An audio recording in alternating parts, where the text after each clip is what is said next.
Lawson here with Fit Exec, and we have a very special guest on our program, Mr. Ryan Donovan, Chief Advocacy Officer of the Credit Union National Association. How's it going, Ryan? It's going great, Mike. Thanks so much for having me. You're welcome. Yeah, thanks for being on the show. I mean, we've been pals for quite a while now, and I know that fitness is very important to you. Can you just give us a quick rundown on what you do to stay fit on a daily basis? Sure. Well, I have been a runner since I was really in high school. And, okay.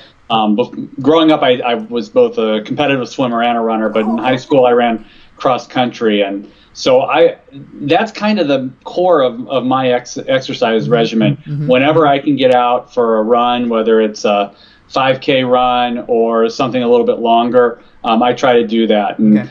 I can't say that I run every day, but every day that I run, I feel a lot better about myself and about my health. Indeed. And you're based in Washington, D.C., so are you one of those many folks that run around the mall, or do you? Yeah, well, I call it, it's the most scenic track in the country, right? Yeah. It's about 2.5 miles from our office down to the Lincoln Memorial, so you can get a good run. Just right outside our door. So I do that occasionally, but mostly I run around my house, or okay. when I travel, I like to figure out where there are good routes or trails that I can run. Yeah, that was one of my later questions, but now that you bring it up, I mean, what do you do? I mean, I'm sure you kind of have a semi-hectic travel schedule, and there's lots of folks out there that travel a lot and go, how am I going to fit in some exercise while I'm on the road? What do you do? You definitely have to plan it. So one of the things that I always say is my routine starts the night before I run. Okay. So I'm a morning person, okay. Right? So I like to get up and go running or go to the gym. But for me, I've got to make the decision to do that the night before. Because the hardest part of my workout are the first 2 steps out of bed. Once I get there, or get on the road, it's great, and I love it, and I'm glad that I do it. Yep. But it's the mental preparation that's so important. And so whether I'm at home or when I'm traveling, it starts the night before. But when I travel, I do some advance work just in terms of seeing, okay, where's the hotel that I'm staying at? Where's that located? And are there routes nearby that other runners use? So the My Run app is a good app to use to figure out where other people right. From the area run. Okay. But it's that preparation that really makes it a lot easier for me to exercise when I'm on the road. Indeed. I'm glad you brought up the mental aspect of it, because, I mean, 9 times out of 10, or for most people, just like getting to the gym is the biggest hurdle. And once you're there and you feel great and all that type of stuff. It's just right. Like you said, the first 2 steps out of bed, that's the hardest thing. That's the hardest part of the workout. Exactly. So how has this fitness regimen benefited your career, or how does it benefit your career on a daily basis? Well, it's the endorphins. It's the strong positive feelings that you feel after you work out that help, for me at least, and I think for others, it carries you through the day. Yeah. I never regret working out.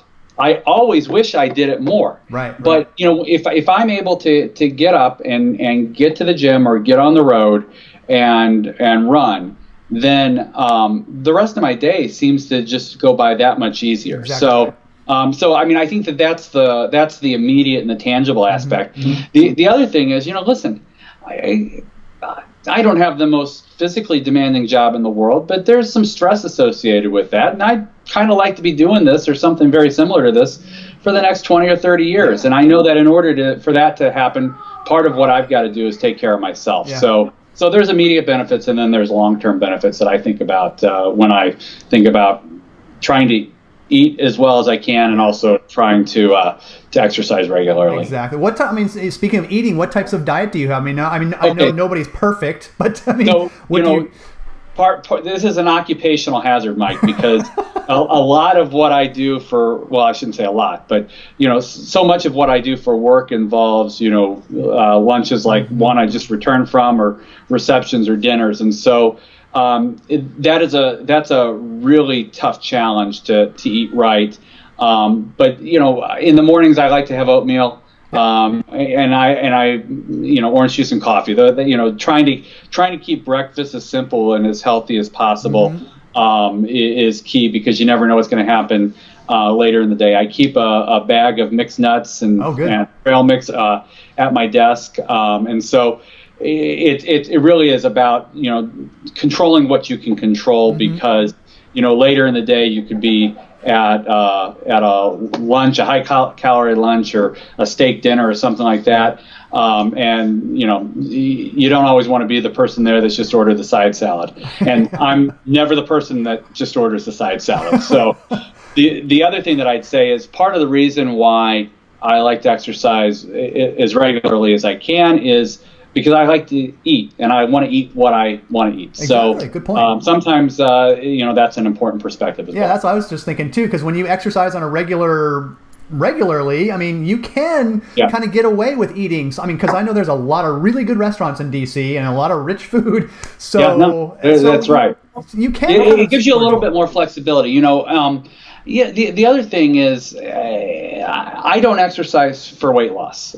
So I exercise for maintenance and for that good feeling and to keep my heart strong and things of that nature. So my approach to diet might be different than if I was trying to lose 10 or 15 pounds. That's not my goal. Yeah. Another thing that I've heard is like when people are running or swimming or doing some sort of like maybe endurance type sport, they think of like work issues, and all of a sudden like a solution will pop up into their head, and it's like where they may have not have thought about that. Does that happen to you? When you get into the zone, that's absolutely the case. And sometimes, if we're getting ready to testify before Congress, or we're working on an important letter or some sort of communication dealing with a problem, when I'm out on the road or on a trail, just sort of clearing the mind is one of the great benefits of that. Is okay. Now we're looking at the problem from a different perspective. Yeah, indeed. Yeah, it's a great point. So, I mean, were you always this way, Ryan, or was there some sort of aha moment that happened to kind of change things for you? No, I ran cross country in high school. I swam in the years leading up to high school, but really I had a significant drop off certainly after college, and for several years I didn't do much exercise at all. I think peer pressure really kind of got to me in terms of getting back into running. I had a couple of friends that were running marathons, and I still haven't run a marathon myself. I've done a few half marathons and some 10K races and 5K races, but seeing them get out there and saying to myself, I could do that. That's easy, and I can do that without having to necessarily go to a gym or buy a lot of equipment. I have 2 feet, I can run.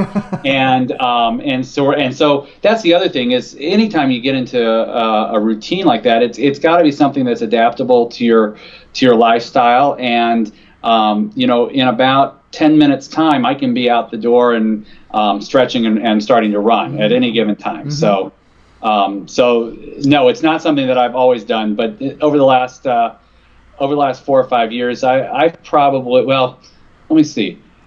I started running again about 4 years ago, and this isn't a huge number, but I've probably run 1,600 miles since then. Wow, I think that's significant. Yeah, about 400 miles a year. I mean, that's, and again, that's not running every day. That's running every third day. So about 5K a day. Yeah. Okay. 5K, each time. Yeah, I don't know if most people may not track their mileage like that, but that's pretty cool. Well, you'd be surprised. I think nowadays more people do because it's a lot easier to do it. Yeah, because with all the Fitbits and all the tracking stuff. Yeah. With the apps and stuff like that. Indeed. All right, so to wrap up here, what kind of advice do you have? What kind of good health, fitness type advice do you have for busy professionals out there that are looking for an edge to succeed, who may be kind of stuck in a rut?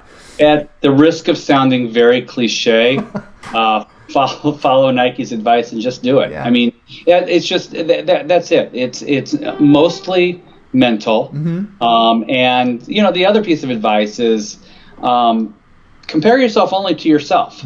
So I'm not the fastest runner in the world. I don't run as far as other people do. But every time I go out, I'm better for it. Right. I feel better. I'm getting in better shape. And so measure yourself against yourself.